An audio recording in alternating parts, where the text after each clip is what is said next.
बेटा, जो चीज कीमती होती है उसे शोकेस में बंद रखा जाता है, सड़क पर नहीं फेंका जाता। अल्लाह ने लड़की को इज्जत दी, हया दी और चाहा कि वो खुद को आम ना करे। अम्मी, क्या हया का मतलब ये है कि हम कुछ ना करें?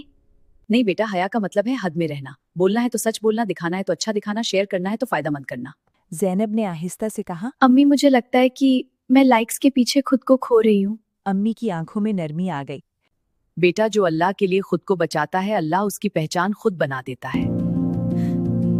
अम्मी, आज मैंने फैसला किया है कि मैं सोशल मीडिया इस्तेमाल तो करूंगी, मगर अपनी हया के साथ। सुभान अल्लाह बेटा, याद रखो स्क्रीन के उस पार भी अल्लाह देख रहा होता है। ज़ैनब ने मोबाइल बंद किया और मुस्कुराकर कहा। अम्मी, असल खूबसूरती फिल्टर में नहीं, हया में है।